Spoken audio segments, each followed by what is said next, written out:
Hello everyone and welcome back. आज हम लोग शुरू करेंगे हमारा unit number 3 macro and Indian economy का, जो हमारा बीकॉम सैम 2 का पेपर है GE2। आज हम उसको आगे कंटिन्यू करेंगे। हम ऑलरेडी 26 वीडियोस डाल चुके हैं यूनिट नंबर 1 और यूनिट नंबर 2 से रिलेटेड। 27 नंबर वीडियो था हमारा सिलेबस से रिलेटेड, और 28 नंबर वीडियो जो अभी हम रिकॉर्ड कर रहे हैं ये है हमारा यूनिट नंबर 3। आज शुरू हो रहा है, अभी से कंटिन्यूअसली हमारा यूनिट नंबर 3 चलेगा। हमसे कम्युनिकेट करने का सारा लिंक तुमको डिस्क्रिप्शन बॉक्स में दिया हुआ है। इंस्टाग्राम, फेसबुक, यूट्यूब, टेलीग्राम और व्हाट्सएप ग्रुप का लिंक, सभी चीज़ों का लिंक डिस्क्रिप्शन बॉक्स में दिया हुआ है। हमारा ईमेल आईडी भी है और हमारे ऑफिस का मोबाइल नंबर भी है, जिसमें सिर्फ व्हाट्सएप तुम कर सकते हो, कॉल करना अलाउड नहीं है। ठीक है। उसके बाद हम पूरा का पूरा सिलेबस कवर करेंगे, धीरे धीरे करके करेंगे। हो सकता है तुम्हारे एग्जाम तक हमारा पूरा कोशिश होगा कि हम पूरा सभी चैप्टर्स को अपलोड कर दें, लेकिन उतना टाइम बाकी सभी काम को देखने के बाद इतना टाइम नहीं होता कि हम हर रोज बहुत सारे वीडियोस रिकॉर्ड कर पाएं। जितना मैक्सिमम पॉसिबल है वो हम कर रहे हैं। जितना पीडीएफ बना पाना तुम्हारे लिए नोट्स के लिए वो हम कर पा रहे हैं। धीरे धीरे जब तुम सैम 3 में जाओगे, 4 में जाओगे, 5 में जाओगे, 6 में जाओगे, सैम 3 का ऑलरेडी बहुत सारा कंटेंट डाला हुआ है, तो तुम जब थर्ड सैम में जाओगे तब तुमको बहुत सारा कंटेंट एग्जिस्टिंग में मिल जाएगा। तुम फर्स्ट डे से पढ़ाई करना शुरू कर सकते हो। पूरा डिटेल में पढ़ना सभी वीडियो को, कोई भी वीडियो को स्किप मत करना, कोई भी वीडियो को 1.5x 2x में मत देखना। ठीक है। पूरा डिटेल में करना, आराम से करो, एवरीडे क्लासेस करो, एवरीडे पढ़ो। हम पूरा का पूरा सिलेबस CHSC क्लास 11 12 बीकॉम का तीनों ईयर का, ऑल सेमेस्टर का सभी सब्जेक्ट हम लोग फ्री में यूट्यूब में पढ़ाएंगे। ठीक है। चलो, national income equilibrium unit number 3 आज हम शुरू करेंगे, जिसमें सबसे इंपॉर्टेंट क्या है सर? सबसे इंपॉर्टेंट ये है तुम्हारा पढ़ाई करना। बिकॉज क्या होता है, देखो मैं बता रहा हूं, लोग घर में बोलेंगे बुद्धि के नहीं है, बुद्धि लाने के लिए बादाम खाओ, बुद्धि के लिए बादाम खाओ। लेकिन अगर बुद्धि बादाम खाने से आ जाता तो तुमको नहीं लगता हर इंसान महान आदमी बन जाता? मैं देखा, मेरे एग्जाम आ रहा है, मैं बुक में पढ़ाई करने की जगह में क्या करता, 2 किलो बादाम खा लेता, तो नहीं लगता मैं बहुत बुद्धिमान बन जाता? बुद्धि बादाम खाने से नहीं आता, बुद्धि पढ़ाई करने से आता है। इसीलिए चुपचाप से पढ़ाई करो, फालतू की बातें बंद करो। बादाम कम खाओ चलेगा, थोड़े थोड़े खाओ चलेगा, लेकिन पढ़ाई भर भर के करो, जिससे बुद्धि आएगा। बुद्धि बादाम खाने से नहीं आएगा। ठीक है। रियलिटी यही है। ठीक है। चलो, unit number 3, national income equilibrium, meaning and components of aggregate demand. अब ये सर एग्रीगेट डिमांड क्या होता है? देखो, हम पढ़ेंगे अब डिटेल में aggregate demand and aggregate supply को। एग्रीगेट डिमांड, एग्रीगेट सप्लाई क्या होता है देखना। Aggregate demand refers to total value of final goods and services which all the sector of an economy are planning to buy at a given level of income during a period of one accounting year। एक साल में सभी लोग मिलके जितना goods and services खरीदने का planning कर रहे हैं उसको हम बोलते हैं एग्रीगेट डिमांड। कुछ वर्ड्स इंपॉर्टेंट हैं इसमें। फाइनल गुड्स एंड सर्विसेज मतलब इंटरमीडिएट गुड्स एंड सर्विसेज हम लोग कंसिडर नहीं करेंगे। सर ये इंटरमीडिएट गुड्स क्या होता है, फाइनल गुड्स क्या होता है? नालायकों, अगर अभी भी तुम ये क्वेश्चन पूछ रहे हो, मतलब तुम नेशनल इनकम का सारा क्लासेस अभी तक नहीं किए हो। जो वीडियो नंबर 1 से 26 तक अपलोडेड है वो क्लासेस तुम अभी तक नहीं किए हो। अगर तुम वो क्लासेस नहीं किए हो तो तुमको आगे कुछ भी समझ में नहीं आएगा। तो तुम लोगों को पहले 1 से 26 क्लासेस जितना भी है वो सारा करना पड़ेगा, तब जाके आगे समझ में आएगा। ठीक है। तो कुछ वर्ड्स इंपॉर्टेंट है। Final goods and services all the sector of an economy are planning to buy. अभी खरीदा नहीं है, अभी सिर्फ सोचा है खरीदने का। अभी तक हम लोगों ने सामान खरीदा नहीं है, अभी हम लोगों ने प्लानिंग किया है खरीदने का। At a given level of income during a period of one accounting year. एक साल के अंदर, मतलब ओवरऑल मतलब क्या हुआ, एक साल के अंदर सभी लोग मिलके जितना गुड्स एंड सर्विसेज खरीदने का प्लानिंग कर रहे हैं वो क्या बनेगा, वो एग्रीगेट डिमांड बनेगा। बात समझ में आ गया? It is important to note that aggregate demand refers to the planned expenditure or not actual expenditure। देखो अगेन वही बात लिखा है, एग्रीगेट डिमांड को हम प्लान्ड एक्सपेंडिचर बोलते हैं, एक्चुअल एक्सपेंडिचर नहीं बोलते, बिकॉज अभी तक सामान खरीदा नहीं है। हो सकता है खरीदने जाए तो महंगा पड़ जाए, हो सकता है खरीदने जाए तो सस्ता पड़ जाए, लेकिन जो हम अभी तक प्लानिंग किए हैं वो प्लानिंग के अकॉर्डिंग हम लोग क्या करते हैं, एग्रीगेट डिमांड को निकाल लेते हैं। ठीक है, अब देखते हैं कंपोनेंट्स ऑफ एग्रीगेट डिमांड। देखो अब कौन कौन आएगा, क्या क्या कंपोनेंट्स आएगा एग्रीगेट डिमांड के अंदर। First, private house hold consumption expenditure.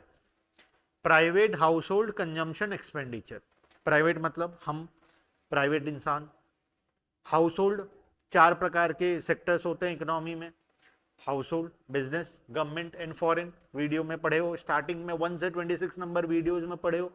Private house hold consumption expenditure, उनका जो भी कंजम्पशन एक्सपेंडिचर मतलब हाउस होल्ड वालों का जो भी कंजम्पशन एक्सपेंडिचर है वो आ जाएगा। It refers to total expenditure incurred by household on purchase of goods and services during one accounting year.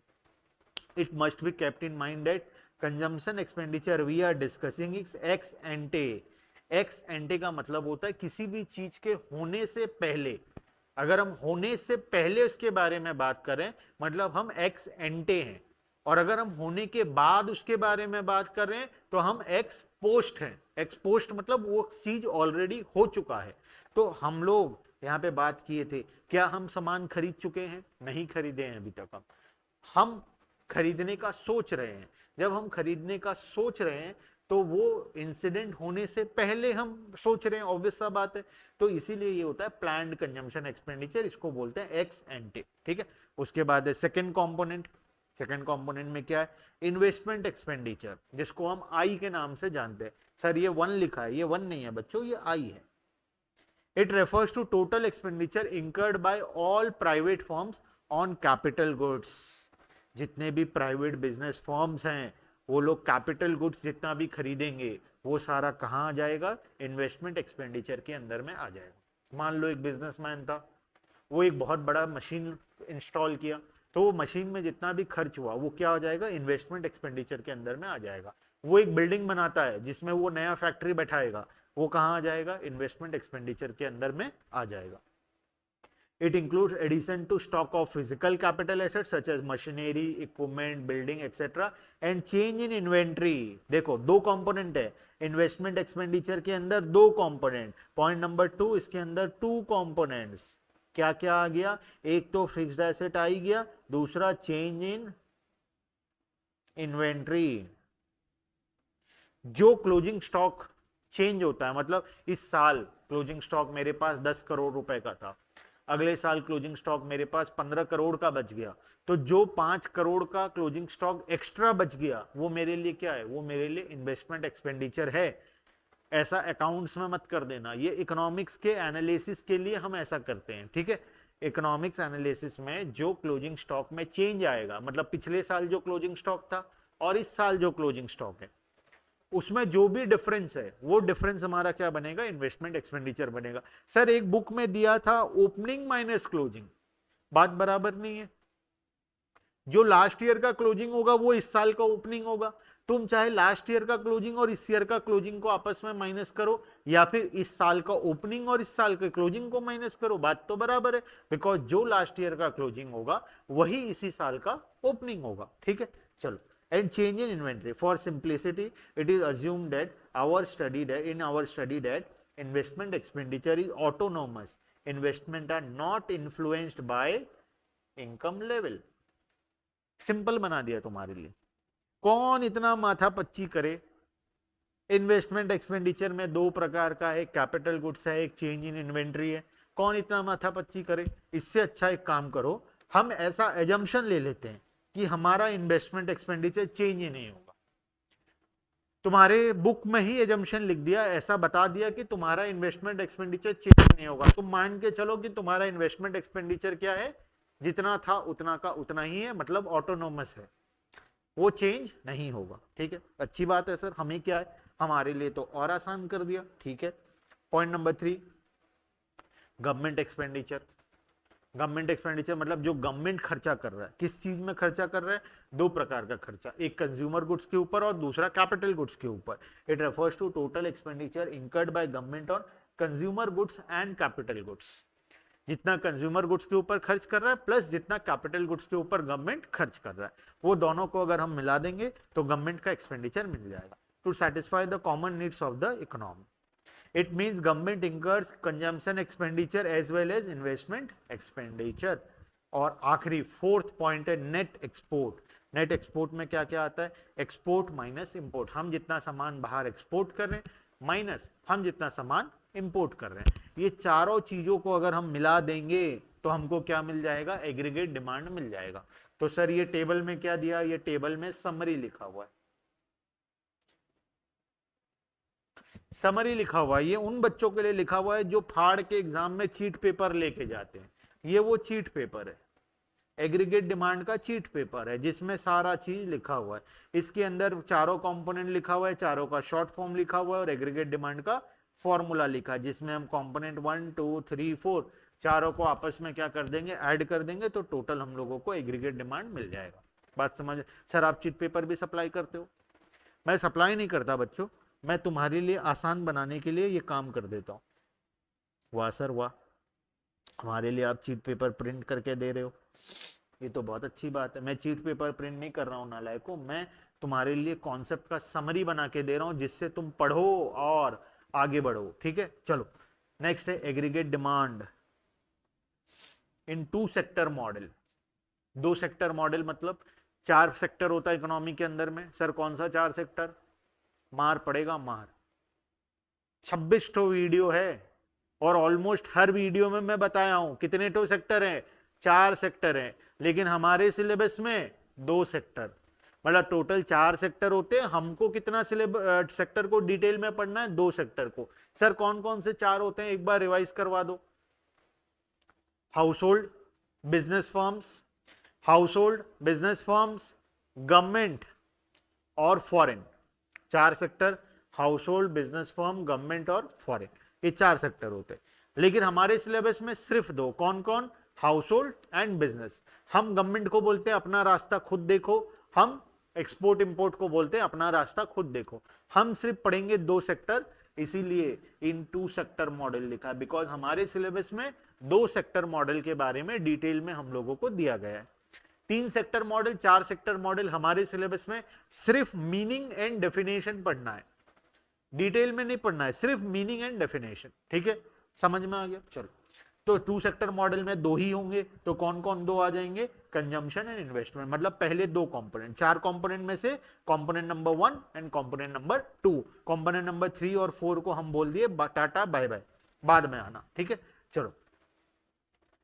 Since the determination of income and employment is to be studied in context of 2 sector model, household and firms, the third and fourth component of aggregate demand are not discussed in detail because हमारे syllabus में नहीं.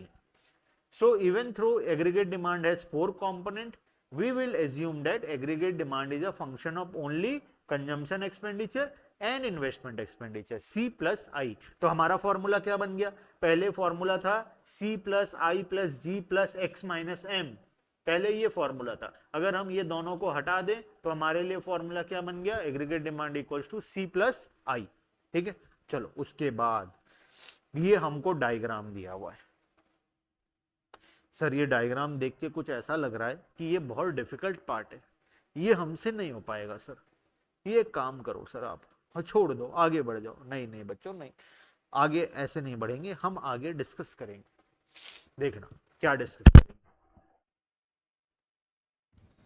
Aggregate demand का formula क्या होता है? Consumption plus investment. अब मुझे ये बताओ, कंजम्पशन किसके ऊपर डिपेंड करता है? इनकम के ऊपर डिपेंड करता है. अगर इनकम ज्यादा होगा तो कंजम्पशन भी ज्यादा होगा, अगर इनकम कम होगा तो कंजम्पशन भी कम होगा. तो ये तो हमारे लिए रियलिटी का बात है. अगर हम ज्यादा पैसे कमाएंगे तो हम ज्यादा खर्च करेंगे, अगर हम कम पैसा कमाएंगे तो कम खर्च करेंगे. तो इनडायरेक्टली अगर मैं बोलूं, हम ज्यादा पढ़ाई करेंगे तो हम फ्यूचर में ज्यादा पैसे खर्च कर पाएंगे बिकॉज हम ज्यादा पैसे कमाएंगे. अगर हम कम पढ़ाई करेंगे तो फ्यूचर में हम लोग कम पैसे खर्च कर पाएंगे बिकॉज हम कम पैसे कमाएंगे.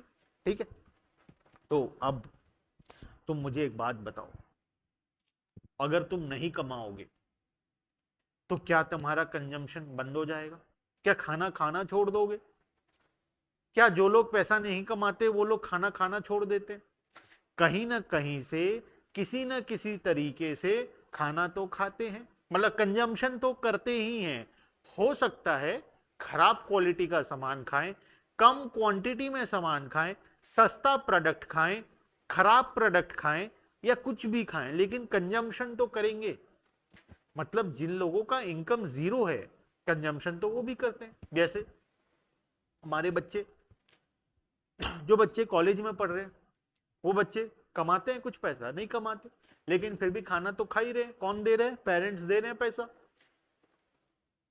बुक्स खरीदते हैं, कपड़ा खरीदते हैं, गाड़ी में घूमते, तो कंजम्पशन तो कर ही रहे हैं वो लोग। तो ऐसे बहुत सारे लोग हैं जो बिल्कुल भी पैसा नहीं कमाते लेकिन फिर भी कंजम्पशन करते हैं।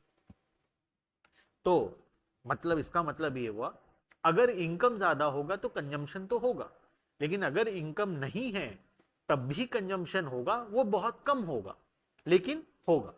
जैसे जैसे इनकम बढ़ेगा वैसे वैसे कंजम्पशन भी बढ़ेगा। तो अब आ जाओ, देखो कंजम्पशन वाले लाइन को।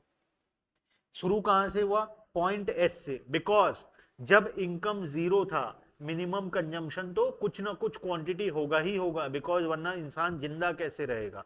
तो जिंदा रहने के लिए ये मिनिमम क्वांटिटी का कंजम्पशन तो होगा ही होगा। उसके बाद जैसे जैसे इनकम बढ़ता गया वैसे वैसे कंजम्पशन ऊपर जाता गया। बात समझ में आ गया? बात समझ में आई? कंजम्पशन का डायग्राम समझ में आ गया? चलो सर ये तो समझ में आ गया, ये तो भारी आसान था। हम तो यूं समझ रहे थे कि ये कंजम्पशन का लाइन, हमको तो यही नहीं समझ में आ रहा था ये कंजम्पशन का लाइन है। अच्छा वो आप समझा दिए। Next, investment. देखो कहाँ है इन्वेस्टमेंट? ये रहा।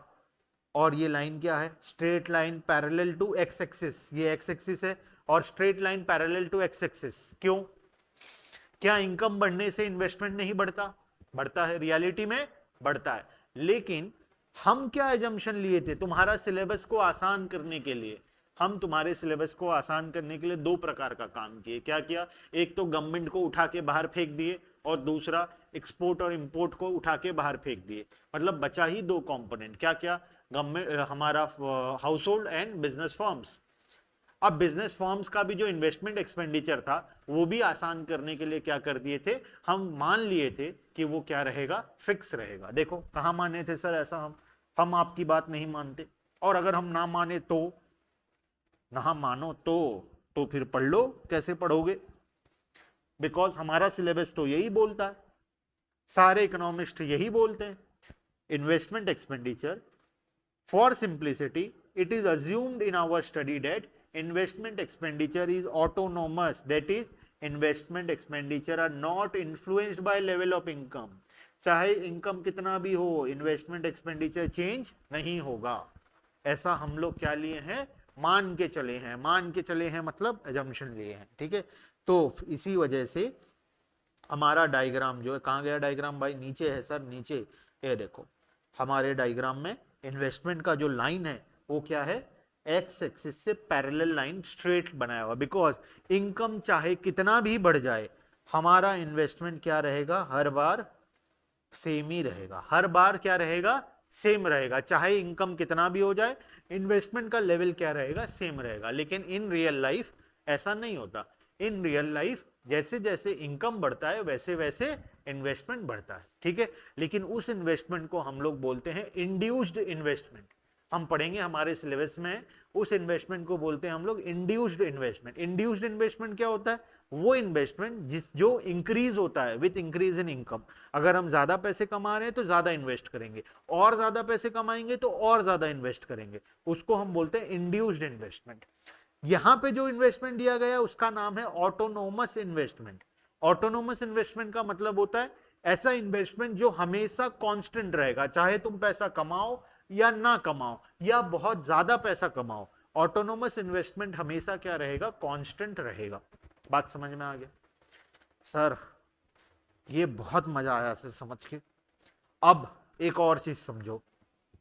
सी हमको पता चल गया, आई पता चल गया। एग्रीगेट डिमांड क्या होता है? C plus I. तो दोनों डायग्राम को ऐड कर दो। तो मुझे बताओ, देखो इसका डिस्टेंस ये और इसका डिस्टेंस ये दोनों को ऐड कर देंगे तो क्या हो जाएगा, टोटल डिस्टेंस यहाँ आ जाएगा।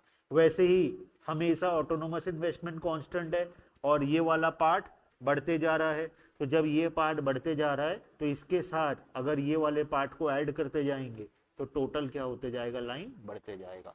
तो एग्रीगेट डिमांड का लाइन क्या बनेगा, C प्लस आई। वो हर जगह 1 1 लिखा है, हमारा टाइपराइटर ज्यादा लेट नाइट टाइप कर रहा था लग रहा है, लेट नाइट टाइप करने के वजह से वो आई को 1 टाइप कर दिया। ठीक है, छोड़ो उसकी बातें को, हम क्या करेंगे, ये है एग्रीगेट डिमांड। ठीक है, तो एग्रीगेट डिमांड का कर्व कैसे आया, consumption curve plus investment curve जब हम किए तो दोनों कर्व को मिला के एग्रीगेट डिमांड का कर्व मिल गया। ये दोनों का डिस्टेंस क्या रहेगा, हमेशा सेम रहेगा, और वो कितना रहेगा, ये जो डिस्टेंस है वो उसके साथ वो क्या रहेगा, इक्वल रहेगा, बिकॉज उसमें उतना ही ऐड हो रहा है हमेशा। बात समझ में आ गया, हाँ सर बोलो हाँ, बात समझ में आ गया तो दोनों हाथ ऊपर करके बोलो हाँ। सर सत्संग में आए हम, सर क्या हम सत्संग में आए हैं, आप दोनों हाथ ऊपर करके हाँ बुलवा रहे हो।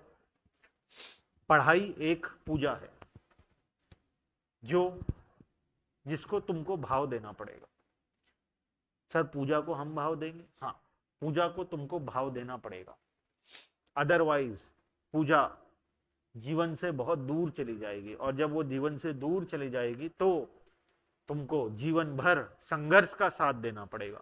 बात समझ में आ रहा है, या तो पूजा का साथ दे दो, अभी पूजा के साथ रिश्ता कायम रखो, या फिर जीवन भर तैयार हो जाओ किसके लिए, संघर्ष के साथ रिश्ता बनाने के लिए।